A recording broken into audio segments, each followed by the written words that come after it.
I wanted a couple of data points just to kind of calibrate myself before we get started here. How many of you currently do supercomputing now? Use supercomputers in your research? Okay, not very many. How many of you use OSC? Okay, good. All right, so that will help me a little bit when I talk about what I want to talk about here. So, one of the key parts of my role in the organization is to facilitate computational science, right? I want to help you. I shouldn't say I should say we, my team, our organization. We want to help you accomplish your research goals, and we want to do so in a way that where we fill a niche in the larger ecosystem, right? Where we're a step up from your local resources, but there's a step further to go to the exceed resources, and we want to find a spot where we can work with entities at all of those levels to give you the full spectrum of tools. So I think we should talk a little bit about vision and strategy because this frames some of the later discussion that we need to have here. We've been working on this draft vision as we go through changes at the center to help us keep an eye on what we want to accomplish and then help communicate those goals to everyone else. So we wanted to be a sustainable regional supercomputer center, providing innovative, best-of-class research solutions, technologies, and experts to academia, industry, and government, giving Ohio a global competitive and economic advantage. And really, we're trying to highlight the things that we provide, the services we provide, which do include expertise. So if you want to scale up and you're not sure how to do so, those are things that we can help with. We've been very fortunate to be supported by the state of Ohio for 27 years now. We are a line item on the state budget. We are funded under the Board of Regents and situated at Ohio State. And I think that was just for convenience purposes that we're there. But we do support researchers around the state. And our funding primarily comes from the state, but there's a disconnect there between the supply and the demand, right? And the supply, like I said, we've been very fortunate to get good support, but it's been kind of flat. And in order for us to continue growing and continue doing more for our clients, we need to find some ways to augment our income. And so, we can keep doing the same, right? We can try to keep plugging along with the operating budget we have. But it's harder than to maintain services and expand services. So we want to be able to partner with researchers and institutions via condo leasing for compute and storage. So to supplement the items that we provide fully subsidized, we can do some condo things. So very similar to what already occurs here in terms of purchasing storage or purchasing hardware. We have a similar model in place now. Contributions for software licenses. That's an area where I think we can partner more with our clients and partners to provide more in services than we can now. Including extended support, that expertise in your grant proposals, where you can fund one of our researchers to assist you in your research. And we do industry partnerships, right? Economic development has been a part of our charter from day one, and we work with industry clients and are working towards this condo model with our industry clients as well, so that they don't necessarily have to run their own clusters if they can do sustained work at ours. So what's that really going to look like? We've been very fortunate in this current budget. We have $12 million to spend on hardware acquisitions. The vast majority of that will go to compute and storage, and then a little bit to infrastructure that we need to run those services. So if we buy 1,000 nodes in our new cluster, about 65% of those are going to be held aside for the traditional fully subsidized allocation model that we have been doing in the past. 10% for director's discretion. That's where we can find a partnership opportunity, and we can provide some compute to make a proposal more appealing to a funding agency. Economic development, we're capped at about 10%, and so we're going to hold 10% back to sell to clients on the industrial side, and about 15% for condos. So we're going to buy this hardware intending to resell it as condos, and the condo model will allow the same kind of priority access that purchased hardware does here. And then once we sell that 15%, one thing that when we first started talking about this with some of our clients is they got nervous that fully subsidized chunk was going to shrink, and that's not the case. We're going to expand out. We're going to buy more hardware once we sell that original 15%. So that initial investment, the chunk of money that's set aside for the fully subsidized use, is not going to shrink. So we should talk a little bit about what we can provide, or what we are providing now. Over 82 million core hours delivered in the last fiscal year, and 3.3 million jobs. I think what's interesting about that compared to the numbers I saw earlier for the local systems, the job count was not that different, right? We were only about 50% more, I think, in total jobs, but we're 10 times larger in total compute. So we have scale, right? We're running more large jobs and larger jobs at our center. But even those are a tail, right? So we have, it's the 80-20 thing. 80% of your use is from 20% of your users, and we have the same kind of pattern at our center. And we had 98% uptime in the last fiscal year, and about 840 terabytes of data storage space in use. 24 different universities around the state used us in the last fiscal year, 194 new projects, 948 individuals ran a job here, and over 330 individuals were estimated to participate in 18 different training opportunities. So this is the way we want to try to talk about our reach around the state. So these are the active projects during the last fiscal year. Obviously, OSU is a very heavy user of us, and University of Cincinnati is growing as well. And we want to see Case Western Reserve continue to grow. They're in our second tier right now, but we'd like to get them up into that first tier. And get more users and more research happening at our center as people grow to larger projects than what they can run locally. And the other thing we want to do to this map is get more dots, right? We want to reach out to additional schools. We're real strong along I-71, but getting some additional schools involved would be great.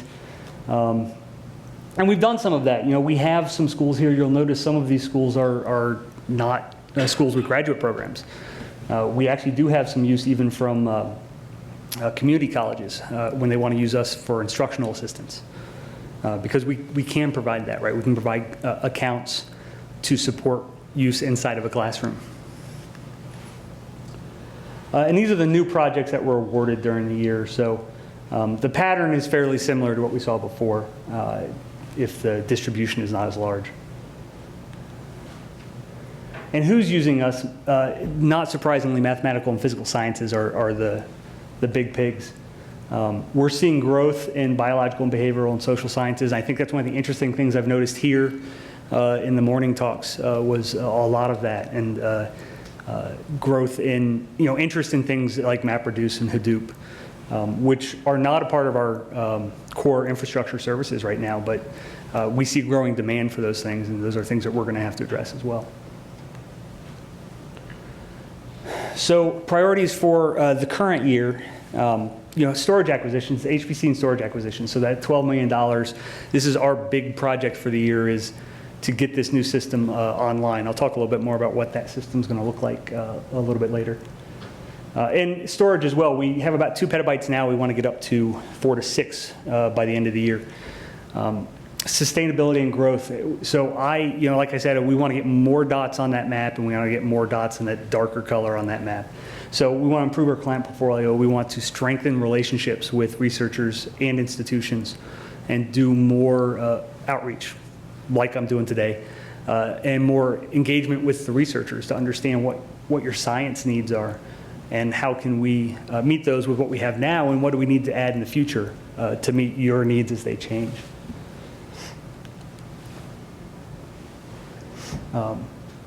research support, Research and Innovation Center. We've been working with Case Western Reserve and UC on building up our own research portfolio and through partnerships.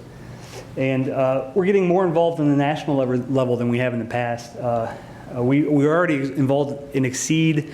I'm starting to get personally involved with ACI Ref. And it's an opportunity for us to learn from other centers what they're doing and share our own experiences. And then additionally, get support. We all have limited staffs, but we all also have different areas of expertise. And if I don't have expertise, if we don't have certain expertise at our center, we might be able to find somebody at another center who can provide some support and some assistance for our clients. So building those relationships are extremely important.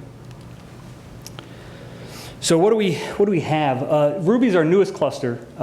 Entered production status this month, so we're now charging for jobs on this. It's a fairly small size, 240 nodes, 20 cores per node, so about 4,200 cores. So it's about a third the size of Oakley, which is our current biggest system. But it's almost as much compute with the accelerators as Oakley has. So it's a big addition to the system. And because it's small with large compute, we're really trying to focus parallel work on this system. We have many more GPUs and Intel coprocessors on this machine than we have on our older hardware. And this was our pilot of the condo program. So about a third of the funds for this system were provided by researchers who wanted to purchase their own hardware as a part of the larger system. So what we have in production right now, I've left our oldest cluster, Glen, off of this list. We expect to turn that off this summer to make room for our the new system, or codename C15. We have Oakley, 154 teraflops, Ruby, 144 teraflops. We're expecting a petaflop with the new system this year. And about 24,000 cores. Not sure what the accelerator mix is going to look like yet. It's too early to know that, but we do expect more than what we have in the existing machines. We see growth there. And the memory, we're trying to keep that memory around 4 gigs per core like we've had in some of our older systems. One of the new things that we did with this cluster was with the RFP, we wanted to have partners, peers, and clients involved in helping us shape the RFP. And so we had a red team review with folks from all of these different institutions help provide some input in the RFP, which should be on the street on Monday, if it isn't already up. I know it's been submitted to purchasing at OSU. We expect to do vendor selection sometime in May, delivery in late fall, and hope to have it available for general use late this coming year, or late this current year. The service catalog, I mentioned compute and expertise. The other thing we offer is storage. And we want to offer compute, storage, and expertise as unique products because people will have different mixes of requirements for these things, right? So we offer all of these things via fully subsidized service. You can get compute, you can get storage, and you can get some expertise without having to provide any money at all. But if you need significant amounts of these things above and beyond what you can get via the allocations of our statewide users group, which is made up of faculty from around the state, or the support that we can provide via our help desk services, those are there. And we do have price sheets available. I'd be happy to share those with anyone who's interested in writing us into a grant, or with Hadrian, so we can talk about ways that we can work together to grow. So how can you support us, right? How can you help us help you? If this kind of a condo thing is a fit for your needs, and I'd be happy to talk with you if you're not sure about that, consider augmenting the subsidized services you receive from us by writing us into your grants and your budgets. And one of the things that we think is really nice about this solution is you can leverage our existing infrastructure and vendor relationships to get more hardware than you would be able to get if you bought for yourself. And some of this is already happening here with your model, which is very, very common outside of Ohio. So universities in Ohio tend to have individual researchers buying individual clusters. And I think that's a bad model for a lot of reasons, and this kind of aggregation is one of them. And the other one is scale, and another one is security, right? Having people who know how to run the clusters run your clusters is always better than trying to do it yourself. That's the pitch that we're making to a lot of folks, and I think there's a way for us to do that with you here that's complementary to what's already going on here at Case Western Reserve. Cite OSC in your publications. We've traditionally asked people to acknowledge us. We're asking people to start citing us as soon as we have a mechanism in place. I'm actually talking to our libraries about how to do that. We need your stories. I know a lot of you have picked up copies of our research report out there. We generate a new one of those every fall to highlight the research that's happening on our systems. But share your stories with us. Let us know what's going on. Let us know what you're doing, what your science achievements are, so that we can share those with our stakeholders, which include people here in the room and people at the state and other centers as well. And let us know your experiences on the system. When something's isn't going well, I'd like to hear about it. But I also like to hear, it's nice to hear when things are going well as well. Silence is always a little frustrating. So these are some things you can do to help us be better servants for you. So there's my contact information. That's all I really needed to talk about today. So if anyone has any questions. Yes, sir. So I noticed in the RFP slide that Honda had some input. Yes. Are you getting a lot of interest from industry as well? Yeah, industry usage is uneven, mostly because the people who have a lot of HPC to do have their own resources. So, I mean, obviously Honda has their own cluster, but they do work with us. They have partnerships with OSU. They do some work on our systems. I don't know exactly what motivates Honda to use us and when they're motivated to use their own systems. I know for some of the smaller businesses, it's when they have work that goes above and beyond what they can do in-house, right? They have a system that's sized perfectly for their everyday workload, so it's not ever idle. But if they have a spike in utilization, they come and use us as a cloud resource. So yeah, we do have, I think nationally are recognized as one of the better centers in terms of industrial engagement. Yeah. Yes? You mentioned that the supercomputer can be used as an instructional tool. Yes? Which universities are actually using them in their courses? That's a great question. If you couldn't hear the question, it's which universities are using us for instructional purposes. OSU is very heavy in that, which is probably not surprising. But I've seen that at, I'm trying to pull this off the top of my head, Otterbein, also in Columbus, which is a liberal arts school. There's a professor there who got her PhD from OSU in computational chemistry, and so she wants to expose her undergrads to computational chemistry. So she uses that, the resources that we provide to do that. We just spoke to some folks at Ohio Northern who are interested in doing this as well. It's spread around. There's probably more than I can think of off the top of my head, but it's a diverse set of yeah. Is it a fee-based service? No, the academic use is fully subsidized. So if you're interested in doing that, we have an application on the website.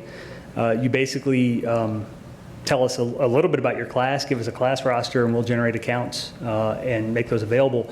One of the challenges with classroom use is often that's tied to labs, and you want more responsiveness than going into the general queue. So we can also, if we know about those labs in advance, we can create reservations to make sure resources are available so the students have reasonable turnaround times once they're testing and debugging. But that's all fully subsidized. I've actually done an application. Okay, excellent. I was under the impression that it was a fee-based service. No, fully subsidized. Well, yes? I have a question regarding whether OSC would envisage into integrating with it. Didn't catch the end of that. Do you plan to tie up with Eduroam for authentication and Right. So that's a complicated question. I don't think We are looking at federation and ways to use that to supplement kind of what we're doing now for accounts. It's difficult to say what that's going to look like in the end, if it's going to be as nice of an experience as like the wireless is with EduRoam. I don't know if it's ever going to be quite that nice, but we are looking at federation and ways to authenticate back to home institutions. That provides some nice things for us as well in terms of keeping track of who's actually still allowed to be using the resources, right?